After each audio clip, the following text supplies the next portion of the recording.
IQ का yes, compose your dream.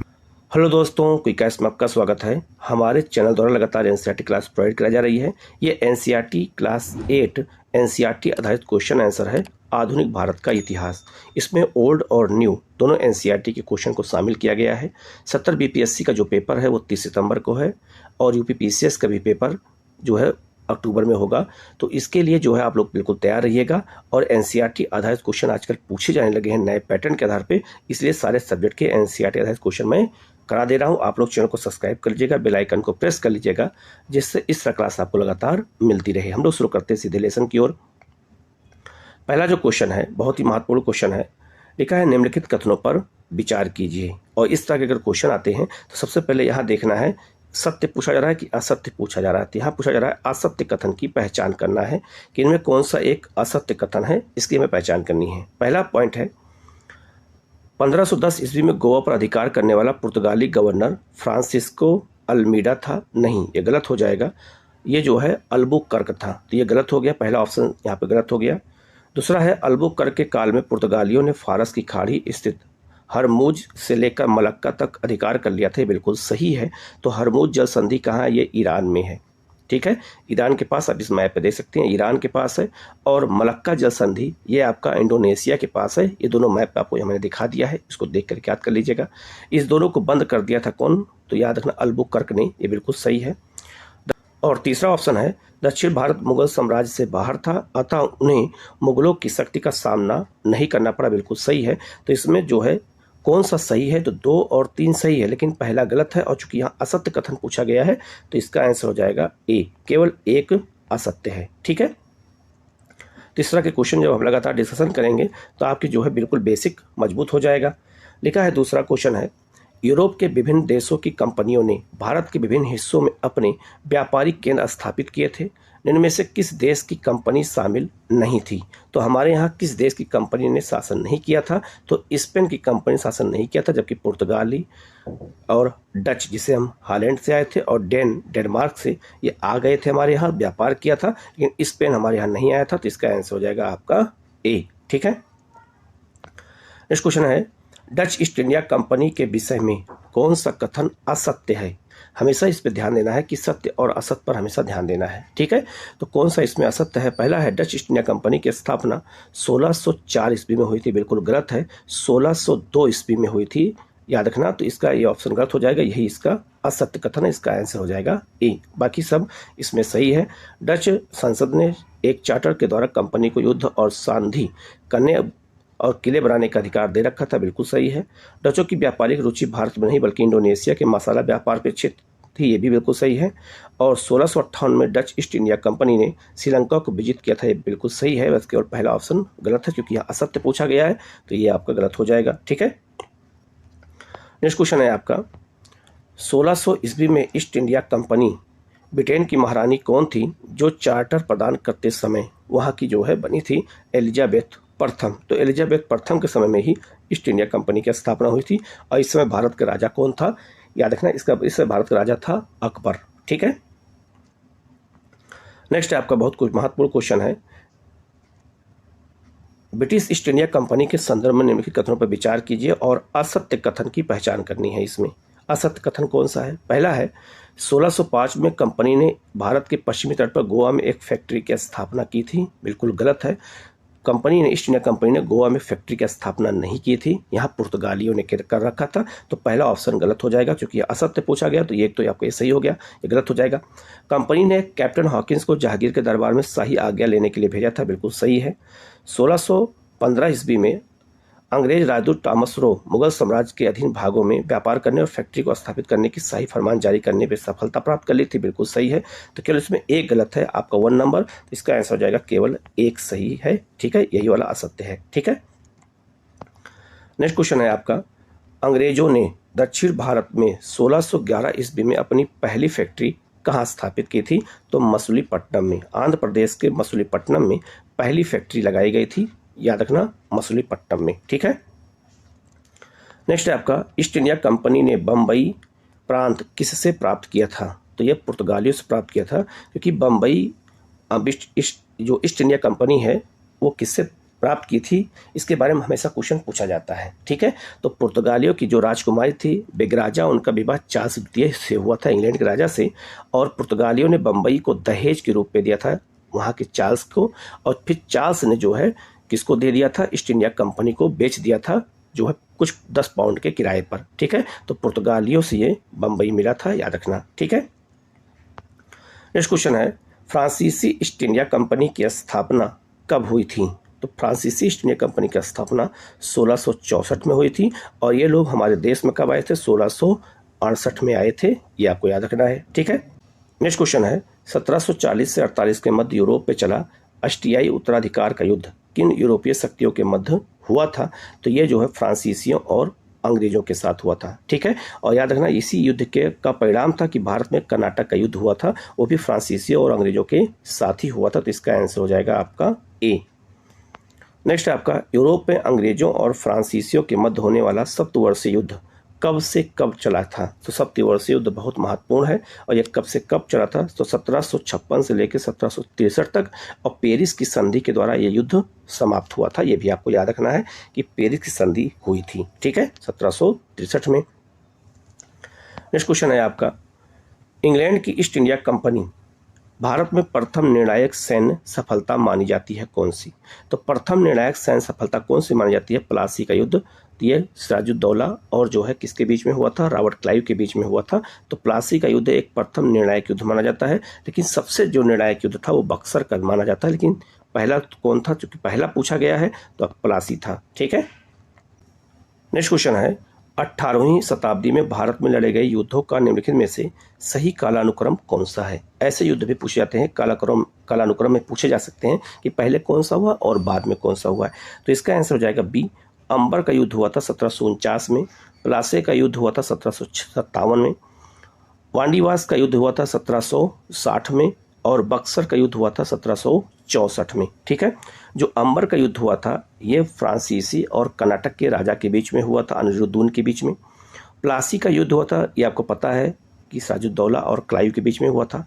Wandiwash का जो युद्ध है ये फ्रांसीसियों और अंग्रेजों के बीच हुआ था, और यही युद्ध हार करके फ्रांसीसी हमारे व्यापार से बाहर हो गए थे। और बक्सर का युद्ध हुआ था मीर कासिम के बीच में, और जो है ये हेक्टर मुनरो के बीच में हुआ था, ब्रिटिश सरकार। ठीक है, तो याद रखना ये सारे युद्ध को क्रम से पूछा जा सकता है, इसलिए इसको बहुत अच्छे से डेट के अनुसार इनको याद करने की जरूरत है। ठीक है, नेक्स्ट है आपका, अंग्रेजों ने मीर जाफर के पश्चात किसे बंगाल का नवाब बनाया था? तो मीर जाफर के बाद बंगाल नवाब किसे बनाया गया था? तो मीर कासिम को बनाया गया था। ये बात याद रखना कि मीर कासिम, और मीर कासिम कौन था? ये मीर जाफर का दामाद था। ठीक है, और बाद में इसी ने बक्सर का युद्ध लड़ा था। नेक्स्ट आपका 22 अक्टूबर 1764 को हुए बक्सर के युद्ध में अंग्रेजी सेना के विरुद्ध कौन लड़े थे? तो अंग्रेजी सेना के विरुद्ध कौन कौन थे? तो इसमें मीर कासिम भी थे, अवध का नवाब सिराजुद्दौला भी थे, और मुगल बादशाह शाह आलम द्वितीय भी थे। ये तीनों की संयुक्त सेना लड़ी थी, और इसका आंसर हो जाएगा डी। ठीक है, जिसमें जो है मीर कासिम की हत्या हो गई थी। बाकी इन दोनों के साथ इलाहाबाद की संधि की गई थी, इलाहाबाद की पहली संधि और इलाहाबाद की दूसरी संधि। ठीक है, नेक्स्ट क्वेश्चन है आपका, 1765 ईस्वी में इलाहाबाद की संधि के संदर्भ में निम्नलिखित कथनों पर विचार कीजिए और असत्य कथन की पहचान करना है। यहाँ पर असत्य कथन कौन सा है इसे हमें देखना है। ठीक है, तो यहाँ लिखा है संधि के अनुसार, बहुत महत्वपूर्ण क्वेश्चन है, संधि के अनुसार कंपनी को बंगाल, बिहार और उड़ीसा की दीवानी मिल गई थी। ये बिल्कुल सही है। तो यहाँ असत्य पूछा गया जबकि यह सही है। अवध के नवाब ने कड़ा और इलाहाबाद को मुगल बादशाह को दे दिया था। ये भी बिल्कुल सही है। बाहरी आक्रमण से नवाब की रक्षा के लिए कंपनी ने अपनी सेना भेजने का वचन दिया, किंतु इसका खर्च नवाब को वहन करना था। ठीक है, ये आपका है, तो ये भी बिल्कुल, ये क्या है, ये भी बिल्कुल सही है। ठीक है, लेकिन जो तीसरा ऑप्शन है, कंपनी ने मुगल बादशाह को 25 लाख रुपए देना मंजूर किया था, नहीं 26 लाख रुपए देना मंजूर किया था, तो तीसरा वाला गलत हो जाएगा, तो केवल 3 गलत होगा। ठीक है, तीसरा के क्वेश्चन हमें पूछे जाते हैं, इसलिए हम इसको इस तरह से प्रैक्टिस आप लोगों की करा रहे हैं। ठीक है, आप लोग हमारे टेलीग्राम चैनल को भी ज्वाइन कर लीजिएगा, उसका लिंक वीडियो में कमेंट में शेयर कर दूंगा, और वहाँ सारा PDF भी आपको मिल जाया करेगा। ठीक है, लिखा है आपका, द्वैत शासन के संदर्भ में निम्न कथनों पर विचार कीजिए। पहला जो है आपका, इसमें पूछा गया असत्य कथन की पहचान करना है। तो हमेशा हमें याद रखना कि क्या पूछा जा रहा है, पहले यहाँ पे गोला जरूर कर लेना, इससे आपके क्वेश्चन गलत ना होने पाए। लिखा है 1765 से 1772 तक बंगाल में दोहरी सरकार रही जिसे द्वैत शासन कहते थे, क्योंकि वहाँ पर साथ दो सत्ताएं शासन कर रही थीं। तो ये बिल्कुल सही, क्योंकि सत्य पूछा गया तो बिल्कुल सही है। तो याद रखना 1765 में द्वैत शासन कौन शुरू किया था? रॉबर्ट क्लाइव ने। और 1772 में इसे समाप्त कौन किया था? वारेन हेस्टिंग ने समाप्त किया था। ये दोनों बात याद रखना। दूसरा है सेना और राजस्व वसूली अंग्रेजों के पास, जबकि प्रशासनिक अधिकार नवाब के पास था। द्वैत शासन का यही विशेषता थी। तो इसका 1 और 2 दोनों सही हो जाएगा, अर्थात इसका सही हो जाएगा आंसर सी हो जाएगा। ठीक है। नेक्स्ट क्वेश्चन है आपका, अपने राजनीतिक उद्देश्य को पूरा करने के लिए लॉर्ड बेलेजली ने किन उपायों का सहारा लिया था? ठीक है। तो याद रखना, सहायक संधि का उपयोग किया था, खुला युद्ध की नीति अपनाया था, पहले से अधीन बनाए गए जा चुके शासकों का भूभाग हड़पना। ये तीनों नीति का पालन किसने किया था? लॉर्ड बेलेजली ने किया था। तो इसका आंसर हो जाएगा आपका डी। ठीक है। नेक्स्ट क्वेश्चन है, निम्नलिखित में से सहायक संधि के प्रावधानों पर विचार कीजिए और असत्य कथन की पहचान करनी है। ठीक है। इसमें असत्य कथन कौन सा है? तो लिखा है, पहला ऑप्शन है आपका जो है, भारतीय शासक को अपने दरबार में एक ब्रिटिश रेजिडेंट रखना होता था। बिल्कुल सही है। तो ये आपका सहायक संधि का पहला प्रावधान था, जो बिल्कुल सही है। ठीक है। दूसरा है, भारतीय शासक अंग्रेजों को स्वीकृति के बिना किसी यूरोपीय को अपनी सेवा में रख सकते थे नहीं। ये गलत हो जाएगा, नहीं रख सकते थे। तीसरा है आपका, गवर्नर जनरल के परामर्श के बिना कोई भारतीय शासक दूसरे शासक से वार्ता कर सकता था? नहीं कर सकता था। सहायक संधि में था कि नहीं कर सकता था, दूसरे राजा से बात नहीं कर सकता था। तो 2 और 3 दोनों गलत हो जाएगा, क्योंकि यहाँ सत्य पूछा गया है। सहायक संधि से के बदले अंग्रेज उस शासक तथा उसके राज्य की रक्षा का वचन देते थे। ये बिल्कुल सही है। तो 1 और 4 तो सही है, लेकिन यहाँ चूंकि असत्य पूछा गया है तो 2 और 3 होगा। तो इसका आंसर हो जाएगा बी। 2 और 3 गलत है। ठीक है। नेक्स्ट क्वेश्चन है, किसके नेतृत्व में अंग्रेजों ने सिंध का अधिग्रहण कर लिया था? तो सिंध पर किसके समय अधिग्रहण किया गया था? चार्ल्स नेपियर के समय में। इसका आंसर हो जाएगा ए। ठीक है। नेक्स्ट क्वेश्चन है आपका, निम्न कथनों पर विचार कीजिए और असत्य कथन की पहचान कीजिए। तो याद रखना, इसमें मैं बार बार गौर कर रहा हूँ, क्योंकि ये क्वेश्चन आपका गलत नहीं होना चाहिए, क्योंकि साल भर आपका बर्बाद जाएगा फिर। तो ऐसे क्वेश्चन 1-2 गलत हो जाते हैं। तो असत्य कथन की पहचान करनी है हमें। पहला है आपका, कंपनी ने 1857 ईस्वी में अवध को अपने नियंत्रण में ले लिया था। ये गलत हो जाएगा। अवध पर कब्जा कंपनी ने 1856 में किया था, ना कि 57 में किया था। ठीक है। तो ये पहला ऑप्शन गलत हो गया, क्योंकि असत्य पूछा जा रहा है। अवध के नियंत्रण है तो अंग्रेजों ने यह तर्क दिया था कि अवध की जनता को नवाब के कुशासन से मुक्त कराने हो, तो ऐसा किया गया था। ये बिल्कुल सही है। तो इसका जो आंसर है वो हो जाएगा ए। केवल एक असत्य है। और याद रखना, अवध पर जब अधिकार किया गया था तो अंग्रेजों के पास कोई बहाना नहीं था, तो उन्होंने कुशासन का आरोप लगा करके अवध पर कब्जा कर लिया था। ठीक है। अवध कहाँ है? तो लखनऊ के आसपास क्षेत्र को अवध कहते हैं। नेक्स्ट क्वेश्चन है, निम्नलिखित में से निम्नलिखित कथनों पर कौन सा कथन सत्य है? यहाँ पे कौन सा कथन सत्य पूछा गया है? ठीक है। तो पहला है आपका ऑप्शन है, वारेन हेस्टिंग के काल तक कंपनी बंगाल, बंबई, मद्रास में सत्ता हासिल कर चुकी थी। ठीक है। तो ये बिल्कुल सही है। दूसरा है, ब्रिटिश क्षेत्र प्रशासनिक इकाइयों बटे होते थे जिन्हें प्रेसिडेंसी कहा जाता था। ये भी बिल्कुल सही है। 1772 में स्थापित नई न्याय व्यवस्था के अंतर्गत फौजदारी और दीवानी अदालतों को समाप्त कर दिया गया था। नहीं, 1773 में समाप्त किया गया था। तो ये गलत हो जाएगा 3 नंबर। तो 3 नंबर गलत हो जाएगा। तो 3 यहाँ भी है, 3 यहाँ भी है। तो ये ऑप्शन होगा नहीं। मौलवी और हिंदू पंडित कानूनों की व्याख्या से संबंधित होते थे। तो ये बिल्कुल सही है। तो इसका आंसर हो जाएगा 1, 2 और 4। ठीक है। नेक्स्ट आपका, किस गवर्नर जनरल पर इंग्लैंड में महाभियोग का मुकदमा चलाया गया था? ठीक है। तो वो कौन थे? तो याद रखना, बहुत महत्वपूर्ण है। ये वारेन हेस्टिंग के ऊपर महाभियोग का मुकदमा चलाया गया था, लेकिन बाद में उसे उसकी सेवाओं को देखते हुए उसको बरी कर दिया गया था। ठीक है। तो ये क्वेश्चन एग्जाम में आया हुआ है कई बार। ठीक है। नेक्स्ट क्वेश्चन है आपका, अस्थायी बंदोबस्त व्यवस्था के संबंध में निम्नलिखित कथनों पर विचार कीजिए और असत्य मतलब सत्य कथन की पहचान करनी है। एक बात याद रखना, अस्थायी बंदोबस्त को जमींदारी व्यवस्था कहते हैं, इसे महलवाड़ी व्यवस्था कहते हैं, इसे इस्तेमारी व्यवस्था कहते हैं। ठीक है। इसे जो है जागीरदारी व्यवस्था कहते हैं, कई नामों से इसे महलवाड़ी या मालगुजारी व्यवस्था भी कहते हैं। ठीक है। महलवाड़ी नहीं, मालगुजारी व्यवस्था। ठीक है। तो कई नामों से जाना जाता है। पूछ रहा है इसमें से कौन सा कथन सत्य है, ये पूछा गया है। इस बंदोबस्त की शर्तों के अनुसार राजाओं और तालुकेदारों को जमींदार के रूप में मान्यता दे दी गई। बिल्कुल सही है। जमींदारों को किसानों से लगान वसूलने और कंपनी को राजस्व चुकाने का अधिकार दिया गया है, बिल्कुल सही है। तो याद रखना इसमें भू राजस्व कौन वसूलेगा, किसानों से जमींदार वसूलेंगे बिचौलिए के रूप में। किसानों की ओर से चुकाई जाने वाली राशि को प्रतिवर्ष निर्धारित किया जाता था, नहीं, प्रतिवर्ष निर्धारित नहीं होता था। इसमें जो है केवल 1 और 2 सही होगा, ठीक है। नेक्स्ट है आपका अस्थाई बंदोबस्त अर्थात जमींदारी किसके साथ किया गया था। तो अस्थाई बंदोबस्त किसके साथ किया गया था, ये क्वेश्चन बहुत कंफ्यूजन लोगों को करता है। लोग किसान लगा देते हैं, लेकिन नहीं, जमींदारों के साथ किया गया था। और जमींदार वसूलेंगे कर किससे, किसानों से। और जमींदारों से समझौता अंग्रेजों ने किया था। तो यह याद रखना अस्थाई बंदोबस्त जिसे जमींदारी व्यवस्था कहते हैं वो जमींदारों से के साथ किया गया था, ना कि किसानों के साथ किया गया था। इसका आंसर हो जाएगा ए, ठीक है। नेक्स्ट है आपका अस्थाई बंदोबस्त व्यवस्था के संबंध में निम्नलिखित कथनों पर विचार कीजिए और असत्य कथन की पहचान करनी है। इसमें कौन सा गलत है। इस व्यवस्था में लगान का 10/11 भाग जमींदार स्वयं अपने पास रखेंगे और 1/11 भाग कंपनी को देंगे, नहीं, ये गलत हो जाएगा, उल्टा हो जाएगा। कंपनी को देना था 10/11 भाग और जमींदारों को रखना था 1/11 भाग। ये पहला ऑप्शन गलत हो जाएगा, ठीक है। यह व्यवस्था बनारस, उड़ीसा, उत्तरी कर्नाटक में लागू की गई थी, बिल्कुल सही है। तो इसका केवल एक गलत हो जाएगा क्योंकि असत्य पूछा जा रहा है, तो इसका आंसर हो जाएगा केवल 1, ठीक है। नेक्स्ट क्वेश्चन है निम्नलिखित में से कौन ब्रिटिश शासन के दौरान भारत में रैयतबाड़ी बंदोबस्त को प्रारंभ किए जाने से संबंधित थे। रैयतबाड़ी व्यवस्था को किसने आरंभ किया था, यह क्वेश्चन पूछा गया है। तो इसमें एलेक्जेंडर रीड हैं और टॉमस मुनरो ने मिलकर शुरू किया था। तो इसका आंसर 2 और 3 हो जाएगा, ठीक है। लॉर्ड कॉर्नवालिस को जमींदारी व्यवस्था शुरू करने का श्रेय दिया गया है, ना कि जो है रैयतबाड़ी व्यवस्था। और रैयत का मतलब होता है किसान, इसमें सीधे किसानों समझौता किया गया था रैयतबाड़ी व्यवस्था में, ठीक है। नेक्स्ट आपका निम्न कथनों पर विचार कीजिए और सत्य कथन की पहचान कीजिए। लिखा है पहला ऑप्शन है ब्रिटिश नियंत्रण वाले दक्षिण भारत क्षेत्रों में अस्थायी बंदोबस्त के एक नई व्यवस्था रैयतबाड़ी का जन्म हुआ था, बिल्कुल सही है।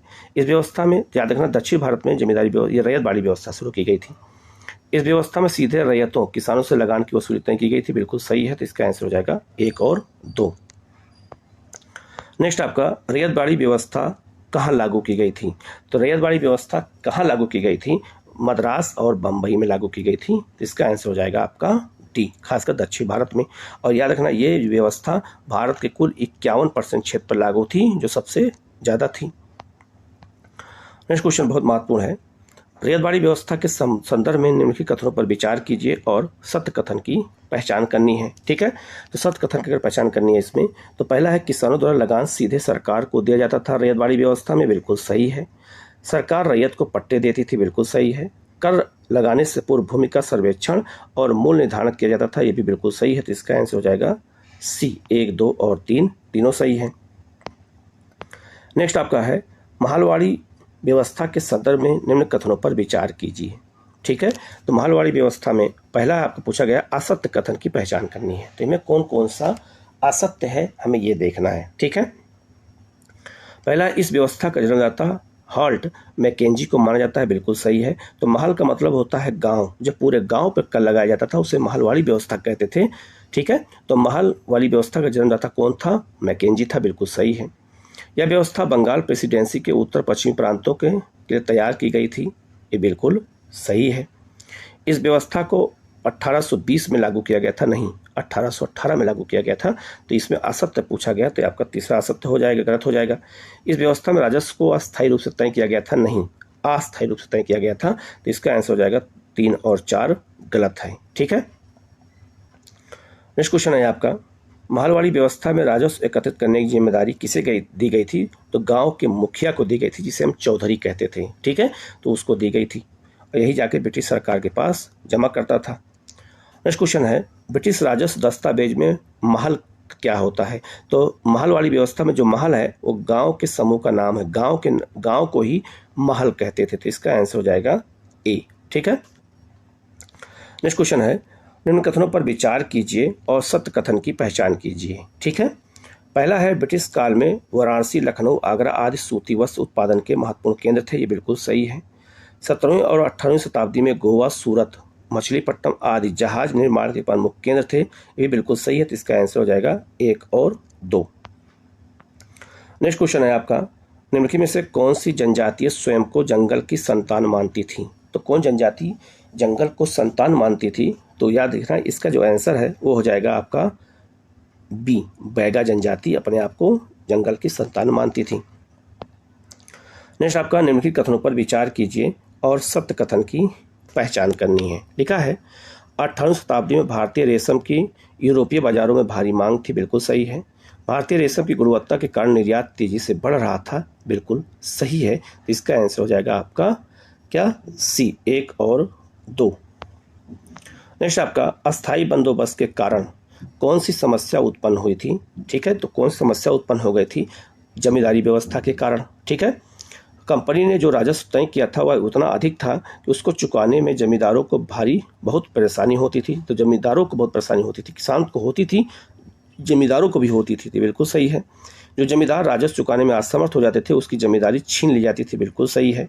इस व्यवस्था में जमींदारों की स्थिति में भी तो सुधार आया, किंतु कंपनी को कोई लाभ नहीं हुआ, ये भी बिल्कुल सही है, क्योंकि सारा पैसा कौन रख लिया? जमींदार रख लिया अपने पास। तो इसका आंसर हो जाएगा आपका डी। ठीक है, नेक्स्ट है अस्थायी बंदोबस्त व्यवस्था कब लागू की गई थी? 1793 में लागू की गई थी, ये भी याद रखना। और ये भी बहुत महत्वपूर्ण है कि कॉर्नवालिस के समय लागू की गई थी। नेक्स्ट क्वेश्चन है आपका, निम्न कथनों पर विचार कीजिए और असत्य कथन की पहचान कीजिए। इसमें कौन सा एक असत्य है इसको हमें देखना है। ठीक है, भारत में रेल लाइन बिछाने का पहला सुझाव 1834 में कलकत्ता में आया था। ठीक है, नहीं, 1845 में कलकत्ता में आया था। पहला ऑप्शन गलत हो जाएगा। भारत में भाप से चलने वाली रेलों का प्रथम प्रस्ताव 1835 में मद्रास में रखा गया था, नहीं 45 में मद्रास में रखा गया था। दूसरा भी गलत हो जाएगा। बम्बई और ठाणे के मध्य पहली रेल लाइन यात्रा के लिए 1853 में खोल दिया गया, तो ये सही हो जाएगा। केवल 3 सही होगा, लेकिन चूंकि असत्य पूछा गया तो 1 और 2 असत्य है। ठीक है, नेक्स्ट आपका, भारत में प्रथम रेल लाइन का निर्माण किस गवर्नर जनरल के समय में हुआ था? तो लॉर्ड डलहौजी के समय में हुआ था। ये क्वेश्चन बहुत बार एग्जाम में आ चुका है, तो ये भी याद रखना। ठीक है, नेक्स्ट आपका जो है, किस संधि के द्वारा ईस्ट इंडिया कंपनी को बंगाल की दीवानी प्राप्त हुई थी? ठीक है, तो संधि कौन सी थी? तो इलाहाबाद की संधि थी। इलाहाबाद की संधि कब हुई थी? तो 12 अगस्त 1765 को। तो 12 अगस्त 1765 को इलाहाबाद की पहली संधि हुई थी, और उसी के तहत जो है बंगाल की दीवानी किसको मिल गई थी? ये मिल गया था कंपनी को। और ये संधि किसके साथ की गई थी? तो मुगल बादशाह शाह आलम द्वितीय के साथ की गई थी। और जो इलाहाबाद की दूसरी संधि थी वो 16 अगस्त 1765 को की गई थी, अवध के नवाब शुजाउद्दौला के साथ की गई थी। ठीक है, इस तरह के क्वेश्चन बहुत। नेक्स्ट क्वेश्चन है, कथन और कारण के हैं। इस तरह के क्वेश्चन बहुत ज़्यादा एग्जाम में पूछे जाते हैं। कथन कहता है कि अंग्रेजों ने एक कुशल और आधुनिक डाक प्रणाली स्थापित की तथा तार व्यवस्था की शुरुआत की, बिल्कुल सही है, क्योंकि 1854 में कलकत्ता से लेकर इलाहाबाद के मध्य पहली तार लाइन आरंभ की गई थी। नहीं, ये गलत हो जाएगा, कलकत्ता से आगरा के बीच चली थी। तो इसका हो जाएगा ए सही है, आर गलत है। ठीक है, नेक्स्ट आपका कथन कारण का भी है, वन कानूनों में आए बदलाव से आदिवासियों के जीवन पर भारी असर पड़ा था। यह क्वेश्चन बहुत इंपॉर्टेंट है, बिल्कुल सही भी है कि वन कानून आने से जनजातियों को जंगलों में प्रवेश की अनुमति नहीं मिल पाई। ठीक है, क्योंकि इस कानून द्वारा अंग्रेजों ने सारे जंगल पर अपना नियंत्रण स्थापित कर लिया था, बिल्कुल सही है। तो कथन ए और कथन दोनों सही है, और दोनों एक की व्याख्या भी कर रहा है, तो इसका आंसर हो जाएगा ए। नेक्स्ट आपका, नील विद्रोह कहाँ हुआ था? तो नील विद्रोह जो है ये बंगाल में हुआ था, नादिया जिले में हुआ था। तो इसका आंसर हो जाएगा आपका डी।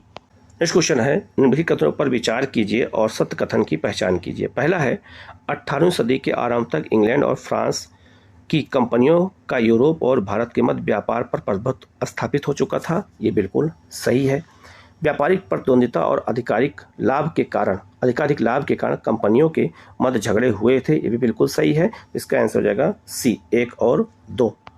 नेक्स्ट क्वेश्चन है, निम्नलिखित में से कौन सा कथन असत्य है? ठीक है, तो पहला जो ऑप्शन है, 1698 ईस्वी में ईस्ट इंडिया कंपनी ने बंगाल में फोर्ट विलियम नामक किले का निर्माण करवाया था। ठीक है, तो ये तो बिल्कुल सही हो जाएगा, क्योंकि असत्य पूछा गया तो ये सही है। दूसरा है आपका, 1717 ईस्वी में कंपनी को मुर्शिद कुली खां से व्यापार करने का फरमान प्राप्त हुआ था। नहीं, ये गलत हो जाएगा, अंग्रेजों को प्राप्त हुआ था, ना कि मुर्शिद कुली खां को प्राप्त हुआ था, ये अंग्रेजों को प्राप्त हुआ था। ठीक है, तो इसका जो आंसर है वो हो जाएगा, जो कि कौन दिया था? तो कंपनी को मुगल बादशाह फर्रुखसियर ने दिया था। तो यह पूरा तरह से गलत हो जाएगा, तो केवल 2 इसका गलत है। ठीक है, क्योंकि असत्य पूछा गया है। नेक्स्ट आपका निम्नलिखित कथनों पर विचार कीजिए और सत्य कथन की पहचान कीजिए। ठीक है, लिखा है आपका युद्धों और उपनिवेशवाद के द्वारा ब्रिटेन ने अनेक विदेशी व्यापारों पर अधिकार कर लिया था। बिल्कुल सही है। निर्यात बाजारों के कारण ब्रिटेन के निर्यातक उद्योगों का उत्पादन तेजी से घट गया था, नहीं बढ़ गया था। ठीक है, एक छोटी सी जो है इसमें केवल बढ़ घट लिख दिया गया, गलत हो सकता है क्वेश्चन, बढ़ गया था तो इसका केवल एक सही होगा, क्योंकि सत्य पूछा गया तो केवल एक सही होगा। ठीक है, नेक्स्ट क्वेश्चन है निम्नलिखित कथनों पर विचार कीजिए और असत्य कथन की पहचान करनी है।